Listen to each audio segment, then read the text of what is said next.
I'm Justin Mott, and welcome to my home here in Hanoi, Vietnam. And today's a little story I'm going to tell you. I heard this story firsthand from a very trusted and dear friend of mine, a very successful and smart photographer who got entangled in this scam that they actually made into an Apple TV documentary. This story is absolutely insane. I'm going to tell you his firsthand account. So, like many people, whenever I hear about people falling for scams, I usually think like, all right, come on, like you probably saw the red flags, you probably did something stupid, just weren't thinking straight, or you let greed overpower rational thought. And that's something like I think that would never happen to me. And stay tuned until the end because I'll talk about how it personally affected a major magazine client of mine.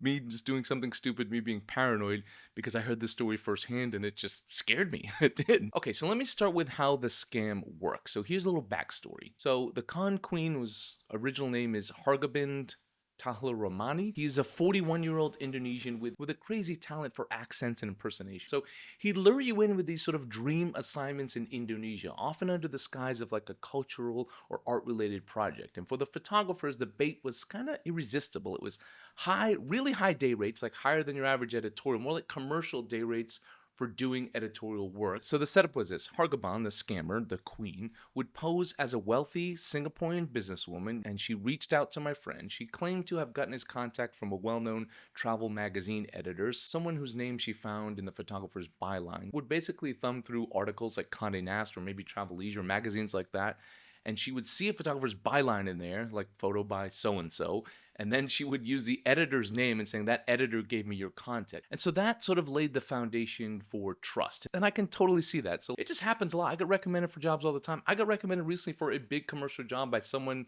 who I didn't even know or don't think that I know. So this stuff does happen. So she described the project as like a cultural photography assignment for a special exhibition for the upcoming Beijing Olympics. And the goal would be to capture Indonesia's heritage and share it with the world. Everything sounded legit. She knew the jargon of the industry. She knew how to talk about contracts and day rates. And she promised to arrange, upon arrival in Indonesia, she would arrange a driver and ground support. So you're probably wondering like, okay, what's the scam, man? What is she doing? Just sending you on an assignment and it's not an assignment? Here's the catch. So the photographer had to front the expenses, which is again also normal for editorial work, so airfare, hotels, and transportation. So it didn't really raise any red flags initially to my friend.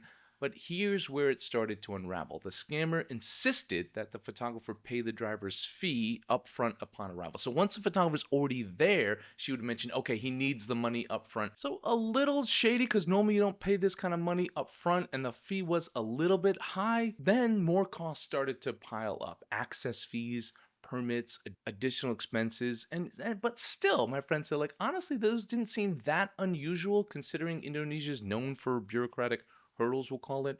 But it did raise a little concern. And you have to think about this too, because you're already there, you're already on the ground, you've already accepted this as a real story. It's already in your mind, you want to believe it. So listen, I would be skeptical about putting all that money up front, but it starts to happen, it starts to pile up, then you're kind of already too deep. And she would constantly call and reassure you and have phone conversations. So here's how it all unfolded. My friend couldn't actually take on the assignment, lucky for him, due to a conflict of his schedule. But he referred two other photographers, both who I know personally, and the scammer kept my friend involved throughout the whole thing, keeping him on the hook, luring him in with the promises of an even bigger payday for a bigger job. So my friend was in the loop the whole time, and he sent his good buddy, and this guy is a very established photojournalist in the region, and he went on the assignment. And even though he told me he felt something was slightly off because he said the calls were a little too frequent and she would always have like these other people in the background talking and sometimes impersonating an assistant calling him and impersonating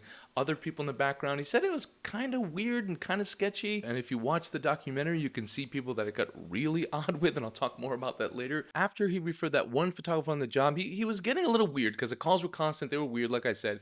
And so he asked the photographer that he referred, like, hey, you're back from that job. Everything go all right? Something was a little weird. Just want to check in. He's like, no, yeah, I had to put up more money than I thought, but the job's done, sent my invoice, and I see the payment as pending in my bank account, so no real worries. So my friend just wrote it off like he was being paranoid, and the scammer asked him to recommend a second photographer. to go back to the location, do a similar job, saying she needed additional coverage for this exhibition and just wanted a different, fresh angle on things. So this photographer was actually a lot less experienced and just starting his career in the region. And when he arrived in Indonesia, same thing. They asked him to pay some of the expenses up front. His ATM card didn't work, and then things got weird really fast. He said the driver contacted the scammer, who in character started accusing the photographer of trying to scam her.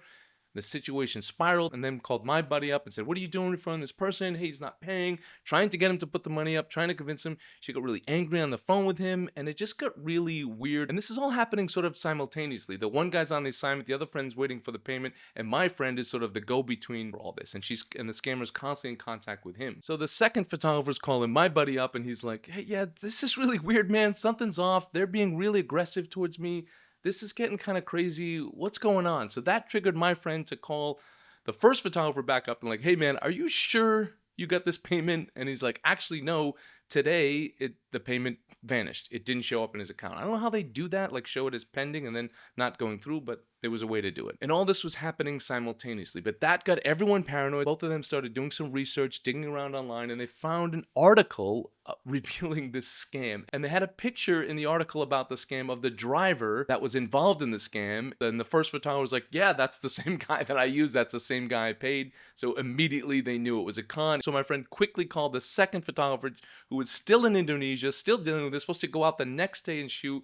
And he's like, "Dude, you just need to get out of there. Just get out right now. I'll explain more about it later. This is a scam. I'm so sorry." And so that photographer got out of there, luckily got out there safely. So in total, both photographers were out like thousands of dollars, money paid directly to the driver and sunk into the flights and the expenses like the hotel and the food. And plus, they missed out on the thousands of dollars of expected income. I know some of you think like, "Oh, it wasn't theirs," but it was. I mean, they probably turned down other jobs to take on this one, and they were expecting that income. This was like a dark and twisted scam. The scam wasn't just about stealing money, it was psychological warfare. It was about manipulation. And according to the Apple documentary, the scammer Hargaman would push conversations towards uncomfortable topics. He even tried to steer things towards phone sex and requested victims to do inappropriate things on camera. Tried to seduce my friend a little bit, hinting at like taking nude pictures and then sort of backing off. My friend didn't take the bait. After they discovered the scam online, my friend cut all communication, blocked the scammer, moved on, but he felt terrible about what happened. Never even had any closure. I know a lot of people say like, "Why didn't you say F you and go that?"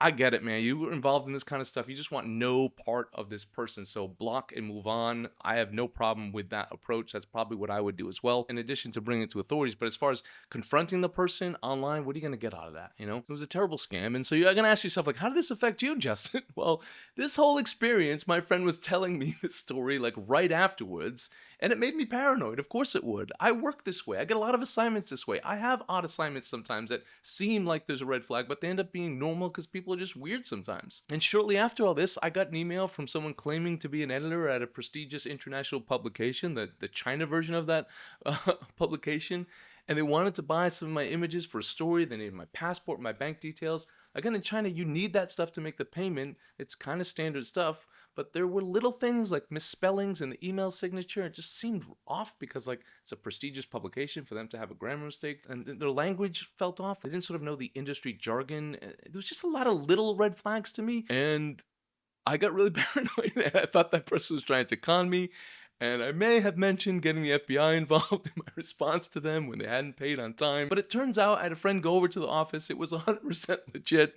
Thank you to my friend in Beijing for doing that. He probably thinks I'm crazy and paranoid to this day, but I felt so awful. I emailed that editor afterwards. It was like, "I'm so sorry when my friend got scammed. I understand if you never want to work with me again." And they didn't work with me again. And I get it because I fell for it. So I was even entangled in this scam as well. So I'll end with this. Before you judge anyone who fell for this scam, keep in mind that these kinds of situations are more common in freelance work than you think. Not the scam part, but these types of job. In fact, I once got hired by a wealthy American woman to photograph her vacation home in Thailand, like in an editorial style. She didn't pay me up front. I covered all my expenses. Everything was above board. But these things happen. As a freelance photographer, you get all sorts of weird type of jobs, and not every job and payment system and structure for contracts, and then people know in the jargon.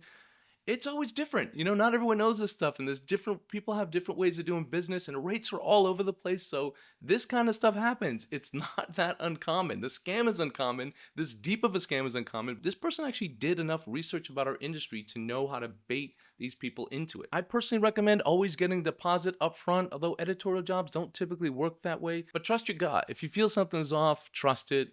Maybe, don't trust it too much like I did, but this one would be hard to see coming. You have to admit it. Like, personally, I've been strict about upfront payments to translators and fixers, but I could get how someone would fall for this. Once you're emotionally invested and physically invested, you're already there. It would be hard to pull out of this assignment. It just would. And so just wrap up. Where is the scammer now, Hargobin? So as of now, or as of the documentary, he is in a UK prison awaiting possible extradition to the US. At least that's what they said in the documentary. If you're interested in the full story, I highly recommend watching the documentary on Apple TV. It's incredible. I'll put a link in the description box below. But let this also serve as a reminder, you guys, to stay sharp out there, but not too sharp like I was, where you might end up chasing away legitimate opportunities. But be aware. Thank you guys for tuning in. I hope you enjoyed this story. If you guys like it, say so in the comment section. I'll try to get my friend on for an interview or maybe a live Q&A that we can do. Thank you guys for tuning in. Don't forget to like, share, and subscribe, and don't forget to have a wonderful day.